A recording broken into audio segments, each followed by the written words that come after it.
महादेव का नाम लेने से हमें सुख, समृद्धि और समाज में मान सम्मान प्राप्त होता है। अगर कोई महादेव के भक्त की निंदा करता है तो उस इंसान का इस लोक तो क्या सभी लोकों में तिरस्कार होता है। यह है महादेव का नाम लेने की महिमा। आज की यह घटना मुंबई के रहने वाली महिमा की है।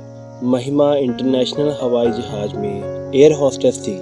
महिमा ने हमारे साथ एक ऐसी घटना साझी की जिसे सुनकर आप भी दंग रह जाएंगे। महिमा ने बताया कि महादेव की कृपा से मैंने अपनी पढ़ाई पूरी करके एयर होस्टेस ज्वाइनिंग का टेस्ट भरा, जिसमें मैं अच्छे अंकों से पास भी हो गई।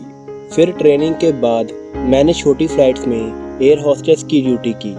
समय बीता, सब कुछ सही चल रहा था। एक दिन मेरे सुपीरियर्स ने मुझे बताया कि तुम्हारी बेहतरीन ड्यूटी के कारण अब से तुम्हें इंटरनेशनल फ्लाइट्स में ड्यूटी करने भेजा जाएगा। मेरी खुशी का कोई ठिकाना नहीं था। मैं अपनी पहली इंटरनेशनल ट्रिप के लिए काफ़ी उत्साहित थी। आखिर वो दिन आ ही गया था जिसका मैं बेसब्री से इंतज़ार कर रही थी। मैं जिस फ्लाइट में थी वो इंडिया से कनाडा के लिए जाने वाली थी। सब कुछ सामान्य चल रहा था। तभी मुझे फर्स्ट क्लास के कैबिन से रिंग सुनाई दी।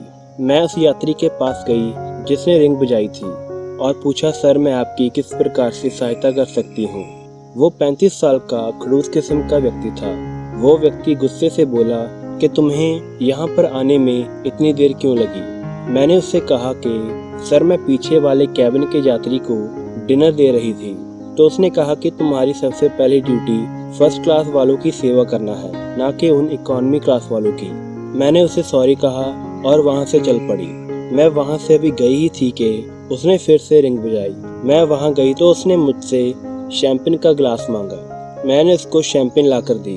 उसने वो चखी और वहीं पर सारी शैम्पेन गिरा दी, यह कहकर के इसका स्वाद खराब है। मुझे उसकी बातों पर गुस्सा आ रहा था, पर मैं कुछ नहीं कर सकती थी। तभी वहाँ पर इकोनॉमी क्लास की एक औरत आई।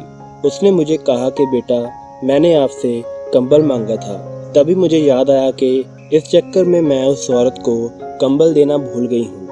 मैंने उनसे माफ़ी मांगी और कहा कि मैं अभी देती हूँ। उन्होंने कहा कि बेटा कोई बात नहीं, जब फ्री होगी तब देना। तभी वो व्यक्ति बोला कि नहीं, ये इकोनॉमी क्लास वाले यहाँ क्या कर रहे हैं, इन्हें भगाओ यहाँ से, और तुम सबसे पहले इस शैम्पेन को साफ करो और बाद में कोई और काम। वो औरत यह सब कुछ देख रही थी और उसने उस व्यक्ति से कहा कि बेटा आपको थोड़ी सी लहजे से बात करनी चाहिए, और वो वहाँ से चली गई। सारे सफ़र में उस व्यक्ति ने मुझे 1 मिनट भी टिक कर बैठने नहीं दिया। आखिर फ्लाइट अपनी मंजिल पर पहुँच गई और मुझे भी अब थोड़ी शांति हुई। फ्लाइट से बाहर आते वक्त मैंने उस व्यक्ति को हमारे साथ सफ़र करने के लिए धन्यवाद कहा, जो कि हम सभी को कहते हैं। वो व्यक्ति कहने लगा कि मेरा यह सफ़र काफ़ी बुरा साबित हुआ। इस एयरलाइंस का मालिक मेरा दोस्त है। मैं उसे कहकर तुम्हें जॉब से निकलवा दूंगा। मुझे उसकी बात का बहुत बुरा लगा और मैं रोने लग पड़ी। मुझे रोता हुआ देख उस इकोनॉमी क्लास वाली औरत ने देख लिया। उसने सारी बात सुन ली थी। उसने अपना कार्ड देकर मुझे कहा कि बेटा कोई बात नहीं, अगर तुम्हें कोई भी ज़रूरत हो तो मुझे फ़ोन ज़रूर करना। कुछ दिनों के बाद मुझे मेरी जॉब से निकाल दिया गया। मुझे बहुत बुरा लगा। मेरे पास कोई और चारा नहीं था।